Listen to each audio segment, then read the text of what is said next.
Hi, welcome to another Q&A live with me, Rebecca. I work in the OET education team, and it's my pleasure on a fortnightly basis to go live on our YouTube and Facebook channels at Official OET and answer any preparation questions you might have about your test. So if you're getting ready for OET and you have a question you'd like to ask me in the next 60 minutes, you're welcome to post your question either into Facebook or YouTube. Both of those sources come through directly to me, and it's very simple. I work my way through as many of those questions as I can in the next 60 minutes. So whether you are like me here in the morning in this part of the world, in the evening, maybe you're doing a night shift somewhere, or it's afternoon for you, you're very welcome to this session, and I look forward to answering those questions as they come through. And it feels like we already have some questions, so I'm going to get straight onto it. Here we go. Here's a great first question coming in on YouTube from Nep, who says, in OET speaking, is it necessary to use medical terms to the patient? So one of the really great things about the OET speaking test is how it tries to replicate real life and the conversations that you might have to have on a daily basis with patients or their relatives. And I'm sure, as you would do in real life, it's important to make sure that the patient can understand the information that you're giving to them. And so making sure that you're not using particularly technical or medical terms, but instead using lay language. And this is part of the test. So in your card that you're given, and you have 3 minutes to prepare with before the role play starts, you will notice that technical terms appear on that card because it's written for you, a healthcare professional. But you are speaking to a non-healthcare professional, you're speaking to a patient or a family member. And so it's important that you look at those terms that are on your role card and change them into language that the patient would be more familiar with. This is another question coming in on YouTube, this one from Al, who says, can we write in all caps during the writing test? Now, this comes down to your personal preference, and the answer is the same for reading and listening part A as well as for writing. If you're taking OET on paper and it is your preference to write everything in capital letters, then that's absolutely acceptable to us, and you can do that. There's no requirement that you do that. As I said, it does come down to your personal preference, and that's very suitable for OET on paper. If you're taking OET on computer, you're not expected to need to write everything in capital letters. Usually candidates want to do that on paper because they're concerned about their handwriting, or that's just the way that they usually write. But on computer, you are expected to type normally with the normal mix of capital and lowercase letters. A question coming in on Facebook from Mary. I've got some questions. One is, can we use the word patient in OET letters? And the other one is that, can we write moderate or heavy for smokers or drinkers? And Mary says she's in the UK at the moment. All right, so two good and quite common questions, Mary. When we're writing letters about patients, even though it's to another healthcare professional, it's still much more polite to use the patient's name rather than referring to them as the patient or this case or the client or words like that. So we recommend that you use the patient's name or pronouns when you're writing about them in your letter. The one exception to that could be if you're writing to a reader who has already been involved in the patient's care, they already know this patient, then you might mention that in your introduction. So you might say, for example, Mr. X, your patient, and that's absolutely fine because it's being used in combination with the patient's name in any case. The second question about whether you can use adjectives like moderate or heavy. These words are frequently used by healthcare professionals, but given that OET is a global test, there can be some difference in understanding between what those adjectives mean to different professionals, because obviously in different cultures around the world, smoking and drinking is more or less appropriate in daily life. In some cases, it is banned. And so healthcare professionals may misunderstand the meaning of those adjectives. So our recommendation is always to be as factual as possible about the patient's lifestyle and to use the measurements that are provided in the official OET case notes to do that. So rather than using just adjectives, we would actually list out the measurements. So how many cigarettes the patient smokes a day, how many units of alcohol they drink in a day or a week or whatever it is. Sandia in OET YouTube is saying, can you please tell me if there are any new updates for nurses in the writing module? And this is a question that we're seeing coming through a little bit at the moment. There seems to be some rumor spreading around social media. Perhaps I know many of you are members of unofficial preparation groups for OET, and we've been asked a few questions recently about whether there are any changes to OET, whether any changes are planned for OET next year. So to answer Sandia's question, but also those questions at the same time, no updates are planned for any part of OET. There haven't been any updates, and no new updates are planned for the next year or so. And if we were to make any updates, which, as I've just said, there are no plans to do that, please be reassured that we would give you plenty of notice. We wouldn't just spring it on you with no preparation or explanation. So no updates are planned. You can relax on that. Anima is saying, what specific attire should I wear on test day? So there's no specific requirements in terms of what you wear. All I would suggest is to make sure that you are in clothes that you feel very comfortable in. I might suggest wearing layers of clothes, so things that you can take on or off depending on whether you find the test room particularly warm or cool.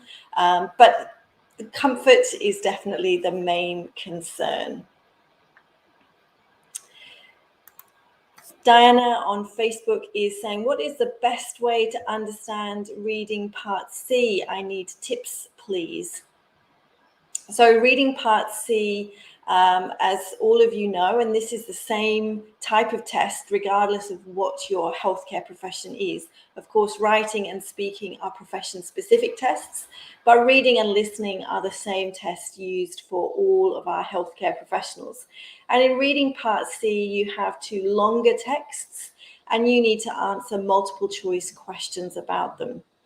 And the purpose of reading part C is really to understand opinions and the meaning that's built up in longer articles in texts. So you're expected to be able to understand a whole paragraph, what the meaning is that the writer is putting across, and to be able to choose from those 4 multiple choice answers to demonstrate your understanding of that longer piece of text. So the main way that you really need to understand whether, or the main skill that you really need to develop is whether you can understand those 4 different options and choose from the correct answer. So reading a lot is going to help with that, obviously building up your stamina for being able to read for long periods of time, to be able to have more vocabulary to help you understand those questions. And I'll also put into the chat a useful page we have on the OET website, which includes some more resources about taking the reading part of the test. I'm popping that into the chat now, and hopefully that will be helpful for you. All right, let's answer another question. Charmaine from YouTube is saying, during speaking, can I address the patient in his name? Absolutely, yes, you can. And in fact, that would be the most normal way of speaking to the patient. When you ask the patient their name, they're also likely to say, please call me by this name. And you can just use their first name. That's absolutely fine. Sorry, there's a fair bit of background noise at my end at the moment. I'm just trying to sort that out. I hope it's not too disturbing from your end. All right. Another question coming from Belal. So Belal is also asking about reading. So Belal, the link that I've just posted into the chat should hopefully help you as well with that. Mohammed is saying, in OET listening, does spelling affect my marks? So obviously you should try to be as accurate in all parts of the test with your spelling as much as you can. Reading part A, it is essential that you have your spelling 100% correct because that comes from copying the answers directly from one of the texts. But in listening and writing, there is a little bit more flexibility about inaccurate spelling. So with both parts of those tests, as I say, you should try to be as accurate as you possibly can. But if you have made a very minor mistake, the assessor can still understand the word that you're trying to write. Then you still may get given that score, even if it isn't 100% correct. Amina on Facebook says, what are the type of nurse role plays in speaking?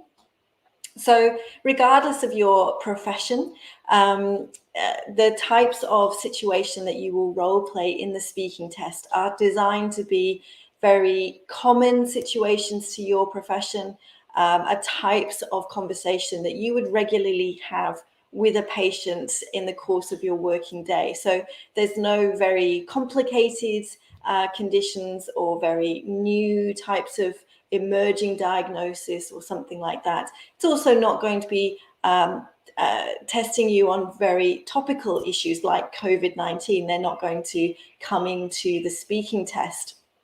So they're the types of conversations, as they say, that you would regularly have with patients, and you should feel that you are familiar with the scenario that you're given on the roll card. And of course, you have 3 minutes to prepare before the role play starts. Libin on YouTube is saying, how do you end the letter? Is it yours sincerely or faithfully and registered nurse? Is it necessary to write the hospital name after registered nurse? So Libin, no, it's not. The requirement, as you have said, is to put your ending, which is typically yours sincerely or yours faithfully, and then your job title, registered nurse. But there's no need to put the hospital name or the hospital address after that. Emma from YouTube is saying, are the study materials on the OET website enough for preparation? This will depend perhaps a little bit on how you prefer to study and prepare, but also what your current language level is. Now, OET Pulse is one of the options that we have available on the OET website, and this is a reasonably priced placement test, which will tell you how close you are to being test ready or not. And I'll put a link to Pulse into the chat now that you can have a look at after the session.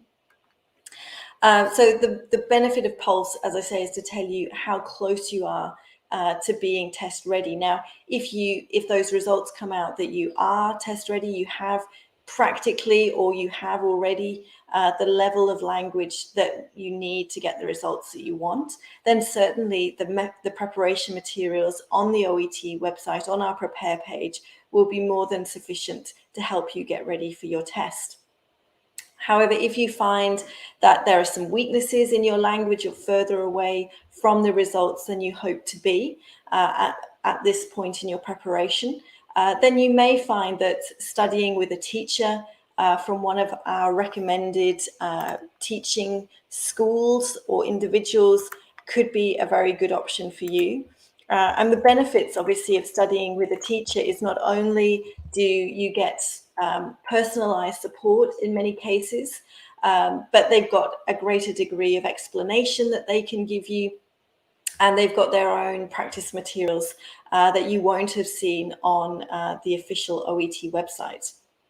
So a teacher may be necessary, as I said, either if you are not yet at the level that you wanted to be, or that's the way that you prefer to study. It is hard, obviously, to study alone. So studying in a group or with a teacher can sometimes help to motivate you and encourage you.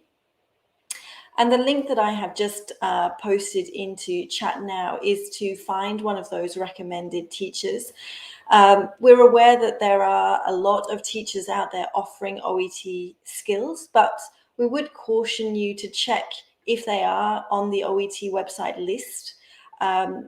If they are not, then potentially they may not have correct levels of knowledge about OET. They may not have teaching qualifications. They may not have done any kind of training to be able to teach OET. They may, in fact, have just taken OET themselves and are now trying to encourage other candidates in how to pass the test. Unfortunately, passing language tests isn't a one-size-fits-all approach. So whereas there may be some helpful comments that they can give you about how they managed to pass the test, their language strengths and weaknesses are going to be different to your language strengths and weaknesses. And so studying with one of our recognized teachers is much more likely to be successful and lead to a better outcome for you. Emika says, in OET Writing, I'm finding it difficult not to include some irrelevant notes most times when I practice. This is a skill. It does take time to develop, and it is something that you will work on. And one of those things, as I mentioned, that a teacher can really help you with.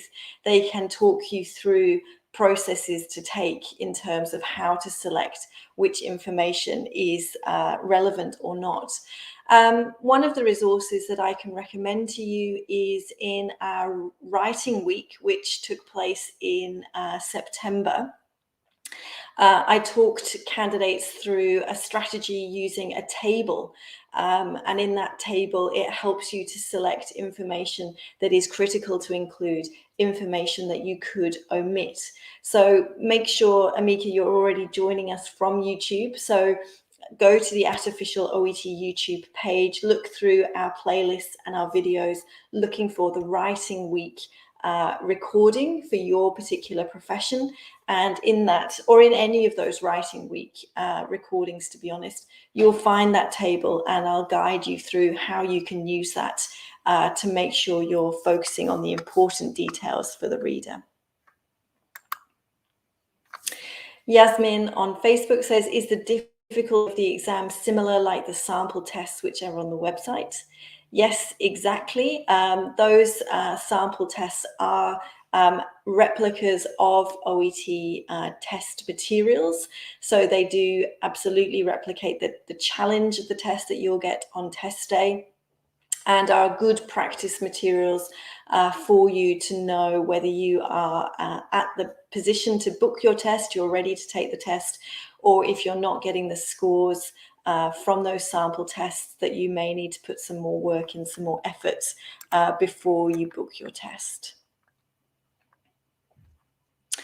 Ali has a similar question to the one that I've just answered. So certainly check out those YouTube videos from Writing Week to have a look at that table that I was guiding candidates through during those sessions. Sigimon is saying about OET clubbing. Is it compulsory to attend within 6 months, or have there been any new rules? So any questions relating to what grades are required by the different regulators, how can you combine or club scores, which parts of the test you might need to resit if you haven't been successful in all parts of the test first time around. Any of those questions you really need to check directly with the regulator that you want to apply to, because those are their requirements. They're not set by OET. And you need to check specifically for your situation what the regulator is requiring for you. So Sigimon, I would really recommend finding the website of the regulator you want to apply to, check their English language requirements, and that will let you know if they are mandating the 6 months to achieve the 2 sets of results. Another question from Libin, who's saying, please can you correct this introduction? Mr. X, who underwent left total hip replacement surgery, he requires continued care. So I would actually make this one sentence, Libin. At the moment, your first sentence is incomplete. So I would keep it exactly as it is, but add another comma after surgery and just change the he to an. So Mr. X, comma, who underwent left total hip replacement surgery, comma, requires continued care. Sorry, I wouldn't even use the and, requires continued care. That would then make one complete sentence.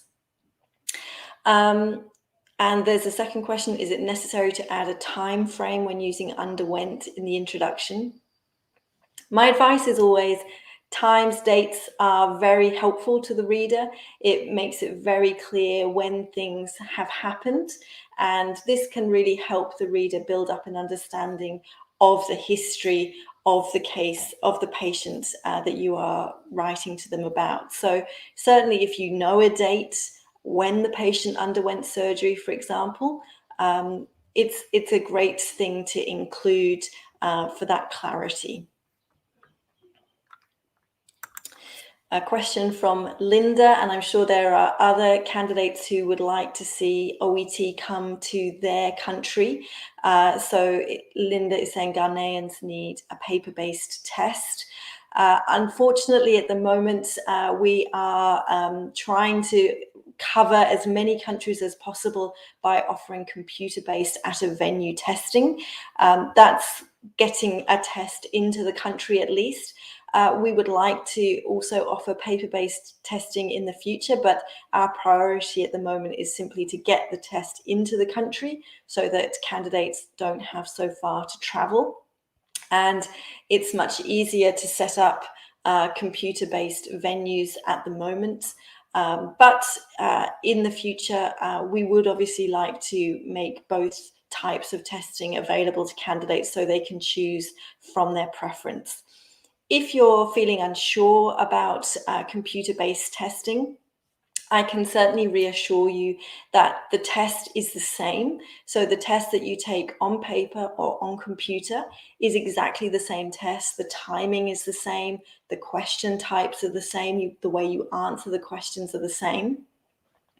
But obviously, if the difference is that you type your answers rather than you write your answers. And some candidates feel unsure about that. They're not sure if they have good enough computer skills for that. But if you're able to type an email to somebody on a computer, or even if you're able to type on a mobile phone, which uses a standard type of keyboard anyway, you have the skills to be able to take OET on computer. So it isn't something that you need to feel particularly anxious about. And we do have sample tests that use the computer test software available on the OET website on our sample test page. I'll just pop a link to the sample test page into the chat now. You'll find when you go to that page that there are 2 tabs. The tab that comes up as standard is the paper-based testing. But if you look just to the right of that, there's a tab which says on computer. And you'll be able to try out 3 computer-based tests so you can get a feel for the timing, how the questions move forward. And we've also got a number of helpful tutorials about using the OET computer test. Kathy is saying, in the speaking session, will the role play card be on the screen all the time, or will it be hidden for some time during the interview? So Kathy, your question is obviously about OET on computer, because if you're taking OET on computer at a venue or even OET at home, then your speaking test is conducted through a secure Zoom site. And absolutely, during the whole of the test, your card will be on the screen for you to read. It will be off to one side so that you can clearly see the interlocutor while you're speaking to them. But you have it on the screen for your 3 minutes preparation time. During that time, you are allowed access to a piece of paper and a pen, so you can make some notes about what you want to say during the conversation. And then during the speaking test, as I say, the card remains on the screen the whole time, so you can refer to it at any time. Amaechi is saying, on my OET dashboard, I edited and changed my means of identification from an NIN to an international passport. Are there any implications, please? No, I can't believe that there are. An international passport is definitely an approved means of identification, and provided you have updated that in advance of your test, those details will have been updated for you. But if you have any kinds of questions about applying for your test or the ID that is accepted and so forth, please do get in touch with OET customer service. They're a very friendly and helpful bunch and are available to answer your questions. The best way to contact them is via live chat, which is available 24 hours a day, Monday to Friday.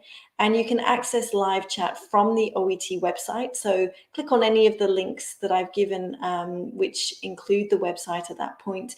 Look out for the green help button that you'll notice in the lower hand corner of your screen, and click on that and you can start live chat and you can ask those types of questions and get a fairly immediate answer.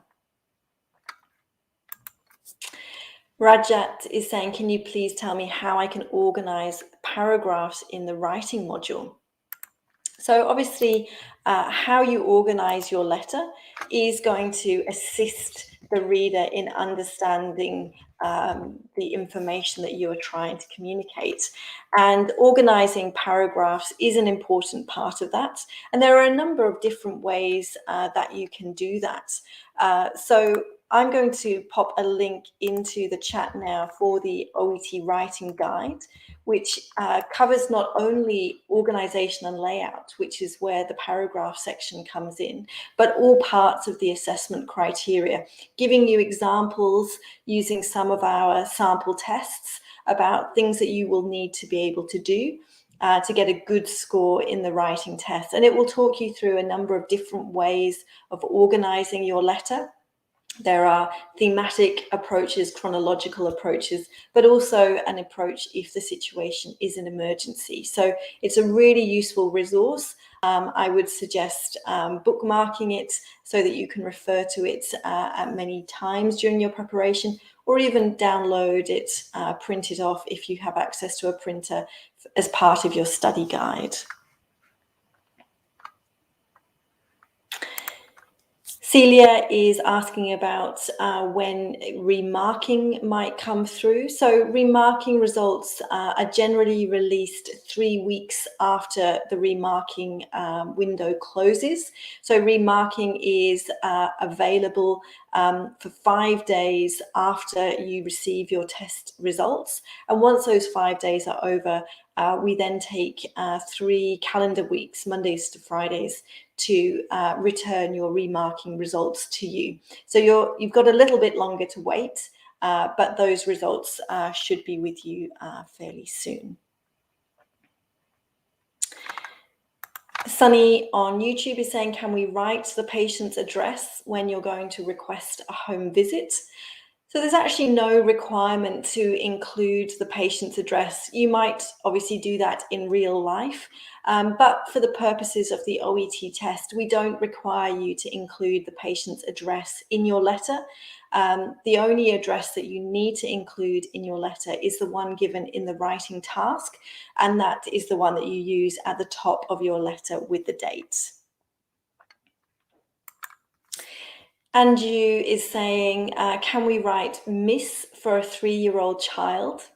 So the recommendations that we give about using titles is if the patient is 16 years or younger, so considered to be a child, then there's no need to use a title in your letter.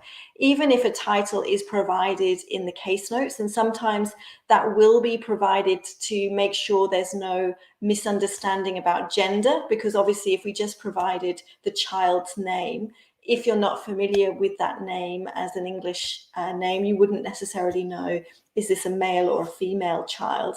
So a title may be provided in the case notes, but you still don't need to use that title in your letter if the patient is 16 years or younger. If the patient is 17 years or older, then they are considered an adult patient. And in that situation, then yes, a title is recommended. And again, a title will definitely be provided for adult patients so that you know which title would be appropriate to use from them. Al is saying, will we receive our test results via mail? So your test results are released to the candidate portal where you register for your test, where you make any changes to your bookings and so forth. But you will receive an email to let you know that your results are available. And then you can go into the candidate portal. You can make those results available to the regulator that you wish to apply to and various other things from there. Some really good questions coming through. I'm going to scroll further forward to a little bit later to make sure I'm covering some of the newer questions that are coming in and make sure I'm covering as many as possible. So here's a question from Sveta, who says, when should we write Mrs. Smith was admitted to the hospital, and when should we write Mrs. Smith has been admitted to the hospital? So this is the difference between the past simple and the present perfect, and sometimes which one to use can depend on the verb. Now, something like admission really refers to the act of admitting the patient. So at the moment when they arrive at the hospital and they are signed in, they are checked in using their details, that is the time of admission. So even though they are maybe residential in the hospital for some time, the admission date really is that fixed point in time in the past. So it's standard to write Mrs. Smith was admitted to the hospital and the date that she was admitted. Ala is saying in part A listening, can we see the extracts during the exam instructions if the exam timer has started? So if you're taking OET on computer, then the page will move forward with the instructions as they are completed. So you have a minute before the OET listening test starts to understand the overall instructions.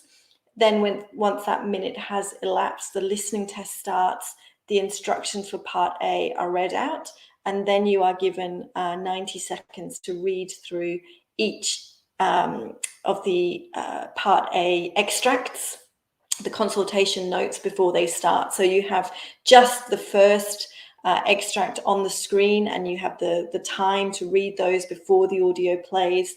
Then it will move forward to the second one and so forth. So you can't scroll through all parts of the extracts, but as I said, you have that time and you can scroll up and down through the part A extract that you're working on during that reading time as you wish, so that you can check all of the case notes. I did talk about this question a little bit earlier, but it is one that is a bit of a concern for OET, because it does seem that there are some rumors spreading around that there are changes planned to OET. So I do want to say this again, no changes are planned to OET, certainly not in January. There's no changes planned at all for next year. So if you're seeing those sorts of rumors, Please feel free to refer them to OET. Let us know where you're seeing them. We can contact the hosts of those web pages or social media sites that are giving out that incorrect information and ask them to remove those details, because there's absolutely no truth to them. Ogun DP is saying, how many correct answers do I need to have a score of 350 in the reading module? So most candidates are aiming for a B grade of 350 in most parts of the test. And for reading and for listening, that means you need to get a certain score out of the 42 questions correct. There's no set pass score. There's no set boundary for getting a B grade in OET reading and listening. And that's because they are slightly flexible grade boundaries to allow for the fact that different questions are used in every test.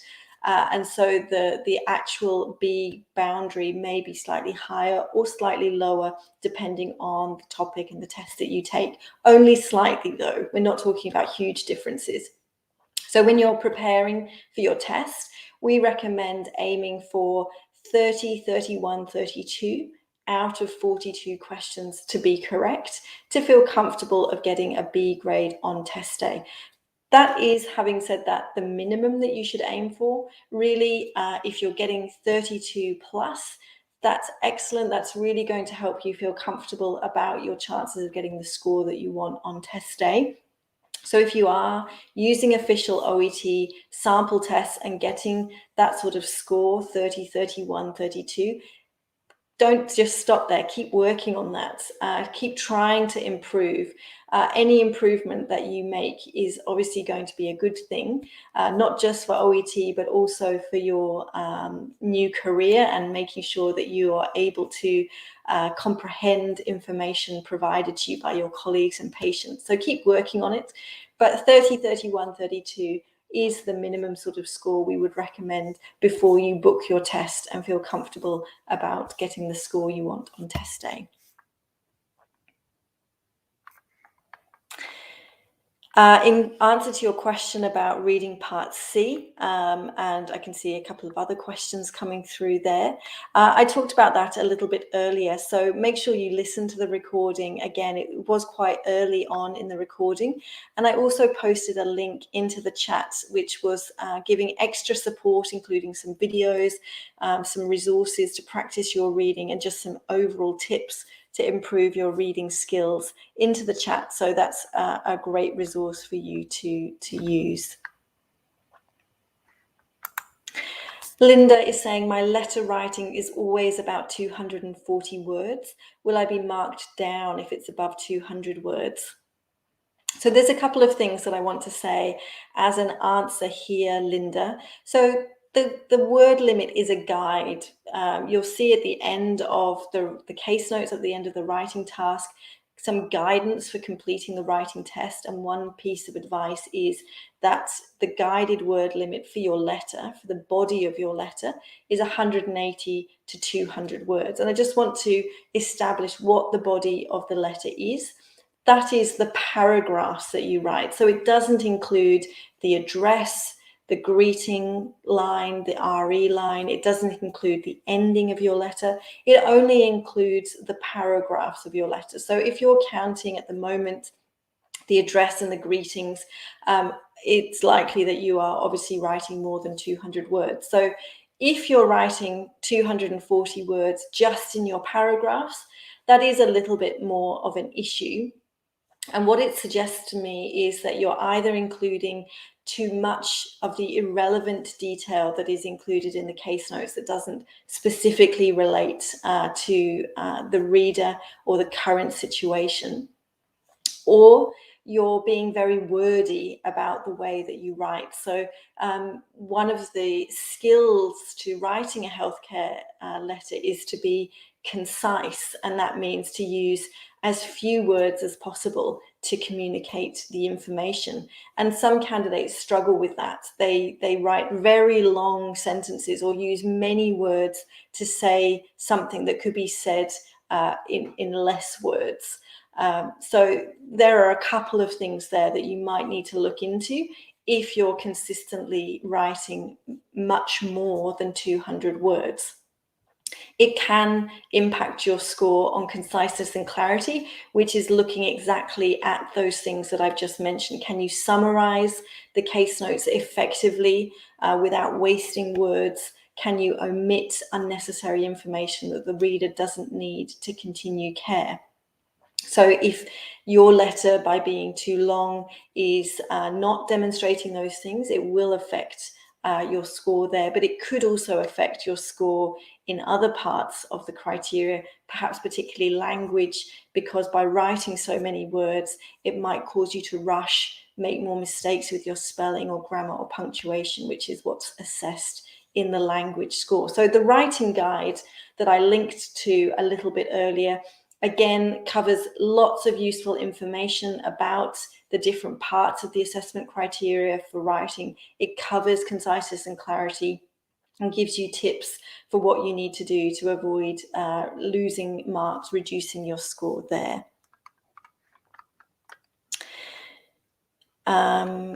Great.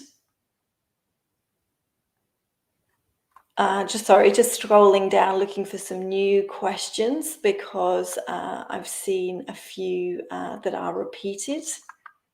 Here's a question from Neetha, who's saying, do we have to write the full name in the introduction paragraph? This is certainly advised. So my team, the OET education team, is trying to educate candidates about what is standard, what is expected in healthcare writing. And certainly in the workplace, when you're writing a letter about a patient, using their full name, their title, first name, and family name is standard in your introduction. And then using title and family name, if it's an adult, after that, or pronouns, is more appropriate. So that would definitely be our advice. Having said that, if you forgot to include the patient's full name in your introduction for the test, you're not going to be penalized for that. So there's a bit of a balance between us trying to educate you in what's going to be most useful for you in your career and what you're actually going to be penalized for if you forget in the test. So you won't be penalized for not including the full name in the introduction. However, we do advise you to do that as standard practice in healthcare writing. Mary is saying, can you please guide about smoking, drinking, and allergy history? Do we have to write either relevant or not, or only in the relevant case? So certainly with any kinds of information from the case notes, you really only need to focus on information that will be relevant to the reader in the way that you're asking them to continue care for the patient. So if the patient's social history, lifestyle choices, or allergy history is not going to impact the way that the reader would provide care for the patient, then you can omit it. If there's no allergy history, for example, but knowing that would impact the treatment choices the reader makes for the patient, then sometimes saying there is no allergy history would be relevant. So you do need to consider, as I said, all of the information based on will it impact the reader's choices about the treatment they provide to the patient going forward, and whether that's giving the details of that history or saying that that history is absent will depend from case to case. Amir is saying, for speaking, when the roll card tells us that we have already examined the patient, how do we start our speaking? Do we introduce ourselves? Do we ask the patient name? So there's certainly this as an option for roll cards for any of the OET professions, that the background information on the roll card may say that you've just examined the patient. And you're now in the first task going to perhaps give your diagnosis or explain the treatment that you want to give to the patient. In this case, you don't need to use any introductions, you don't need to use any patient's name, because you are imagining that that has already happened prior to your examination of the patient. So you can literally start with the first task. And it might be something like saying, "Thank you for letting me examine you. I'd now like to tell you," and then go into whatever the first task is. It's about moving the task forward, so you don't need to, it would be a little bit strange to ask for introductions or ask for the patient's name if you've just examined them. So imagine it was real life, you've just examined the patient, start from that point in time. Manasa is saying, can we use "she was presented" or "she has presented"? So we wouldn't use "she was presented." You could say "she presented to hospital." "She has presented" could be possible, but I think it's more likely that you would just use the simple past. "She presented to hospital with these symptoms or with this issue." Dim94 says, "We need more information about OET at home." All right, well, let me give you some more information on that. And I'm also going to put a link into the chat about the different types of tests that you can take. And you can find much more detail there about OET at home. But let me give you some of that information live as well. So OET at home is available to candidates who don't have a test venue in their country, or perhaps who would have to travel a very long distance within their country to reach a test venue. So if you have a paper venue or a venue, computer venue, OET at home generally won't be available to you at the moment. It's being reserved for candidates who don't have access to any kind of test venue at the moment. And it's also at the moment only available to doctors and nurses. It's also important to check whether your regulator accepts OET on computer results. A number of the regulators do, but a number of the regulators, we're still working through that process with them, and we hope that they will gain their recognition for that very shortly. Now, as I mentioned a little bit earlier, when someone was asking about OET on computer at a venue, OET at home also has exactly the same testing questions, testing formats. The only difference is that you are taking the test under secure arrangements in your own home from your laptop. So a little bit like we are participating now. I'm speaking to you from my home. I can take OET at home in the same location. To do so, I would need to go through some strict security checks. So that would mean, for example, making sure that I am in a enclosed room that's not going to be disturbed. People aren't going to come in and out of that room for the duration of the test. I would need to show during the security check around the room using my camera. So I would need to angle the camera to show all parts of the room. And I would also need to maybe show what's under my sleeves. There's nothing behind my ears, to make sure that the security requirements for OET are met. During the actual test, so the security check is completed separately to the test starting. So once the security check has been approved, the actual test starts. Your computer is completely locked down, so you're only able to have the testing software up on the screen. And your camera remains on the entire time. And there is a live invigilator called a remote proctor who is watching you through your camera for the whole time. For two reasons. One reason, again, is for security reasons, to make sure that you are only working on your computer, that you're focusing on the test and you're not making use or looking like you're using any other devices during that time. But secondly, they're there should you run into any difficulties with the testing software. You can speak to them directly during your test and they can assist you with that. So that's the way that OET at home operates. But in terms of the test, and as I mentioned earlier, there are some sample tests on the OET website that you can practice with to try out the at home or on computer at a venue functionality. You can try those out to see how you find it, to see if you feel comfortable with that as your test type. All right, let's have a look for some more questions. Sundas is saying, can we take personal one-on-one classes or only small groups? Absolutely, we do have a number of private tutors that we recommend to candidates who offer one-on-one classes. So the link that I provided to you earlier in the session, which is to find a preparation provider, this will help you find a preparation course. And from the list that you see on that site, you will be able to select one that is offering private tutor classes. Andrew, I've seen this question coming up a couple of times. I believe this is asking about whether different test venues might have different sets of questions on test day.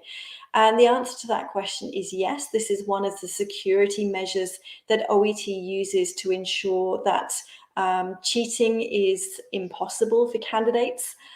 So we use a different set of papers amongst different venues. So it may be that at your venue, a different set of questions is used to a venue in a different location, but perhaps you know of a colleague or friend taking a test in a different venue.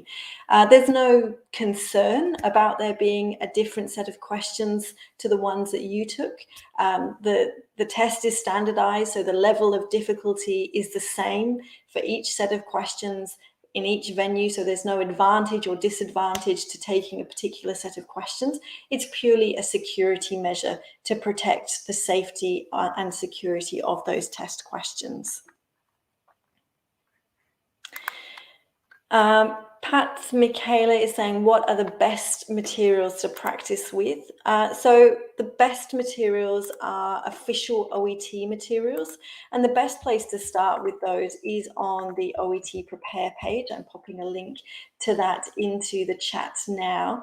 On that Prepare page, you'll find a whole heap of useful resources that you can practice with, things like sample tests, but also on-demand masterclasses to explain the different parts of the test. The OET blog can be found there with heaps of useful articles and tips that you can look for. The Start for Success download pack, which includes a lot of practice activities and guidance. What else is there? The writing guide can be found from the Prepare page. So loads of information. And it's all official, it's all prepared by the OET team. So it is materials that you can trust. Prosper says, with regards to pencils, will they be provided by the centre? There may be some centres that provide stationery to candidates, but this isn't something that you should assume. I would certainly take my own test day stationery, which I feel comfortable using. So that could be pens, pencils, erasers, and pencil sharpeners, so that you have your own stationery with you. Then if the test centre does provide stationery, you can choose to use it or not, but I would definitely take my own stationery unless the centre has specifically told you in advance that they are providing the stationery, and perhaps that's a COVID safety measure which may be recommended in that particular location. But unless they've specified in advance that there's no need to take stationery, I would certainly take my own stationery with you. Henry is asking, how much does OET cost? So OET costs 587 Australian dollars, and you can find more information about booking your test and those sorts of things online. So please go via our booking page if you would like to book your test and find out more details about that. Great, so we've just got a few minutes left. I'm going to look for a couple of different questions to make sure that you understand as much as possible while we are finishing this session.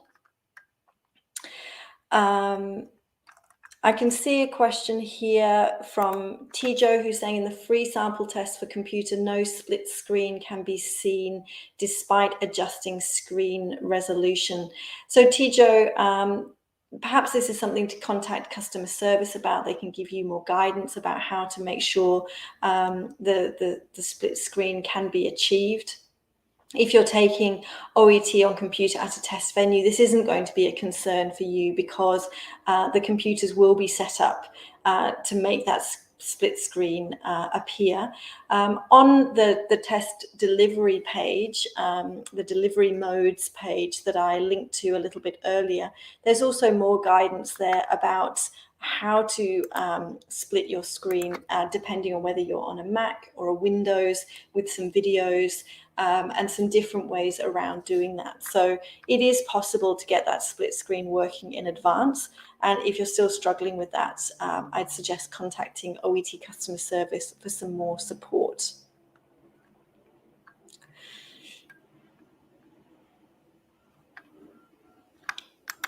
Pilar is saying, why is the audio sound very low during the listening session, especially when the answer is popping out?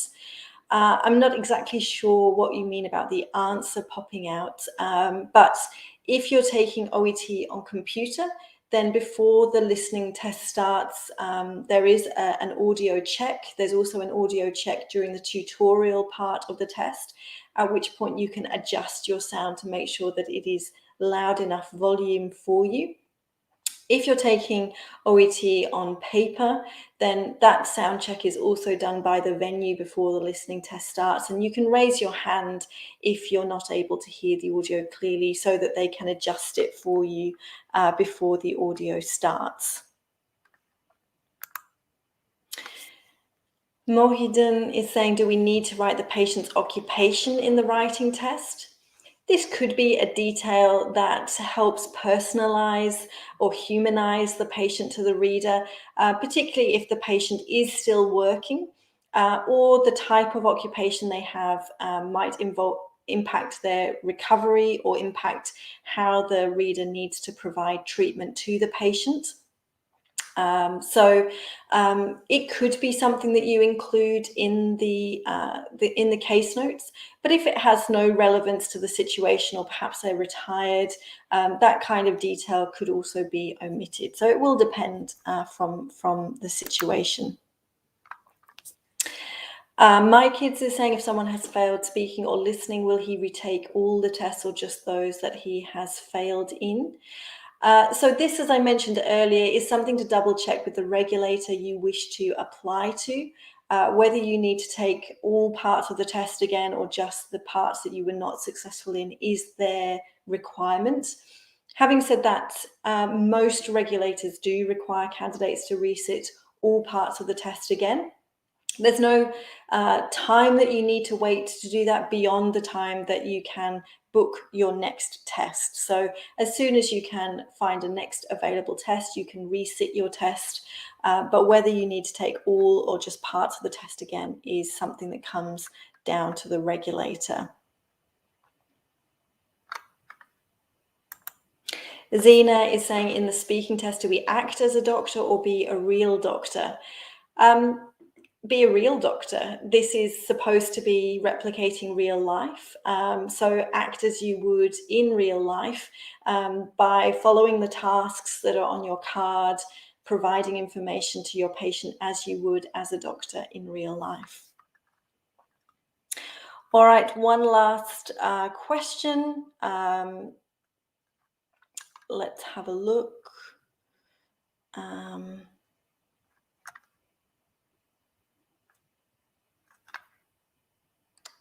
Oh, no, it looks like I have pretty much answered all of the questions that are coming in. So I will finish there by telling you about the next Q&A live session. If you're still preparing for your test and you would like to attend another of these Q&A live sessions, my next one is going to be in a couple of weeks on the 24th of November. This will be at the other end of the day from what it is now. So it'll be evening time in Australia, afternoon in Philippines and the India, and morning time in the Middle East and Europe. So if you're still preparing for OET and you would like to join me, I look forward to seeing you there. I'll also mention briefly that I have another live chat coming up, and I'm going to be joined by a special guest on Monday, which is my colleague Alex, who will be talking about the OET Fundamentals series that is starting next week, and you've probably seen advertised on the OET YouTube and Facebook pages. So join us on Monday for more information about those before they start. And I'll also remind you of the All-Star Live sessions that are coming up this week. So we have Steve coming up tomorrow. Steve is always a popular presenter, and Steve will be doing a live session tomorrow at this sort of time. So please do join him for that session. And what else have we got coming up this week? I'm just having a quick look at the schedule for you. So we have Steve at this time tomorrow, and we have another live session from SLC, from OET Tutor Joe. So those will both be really great sessions to join in for. So final reminder that I will be back in a couple of weeks for another Q&A live, and I look forward to joining you then. Thank you so much for the questions that you have asked me today, and take care. I will see you very soon. Bye for now.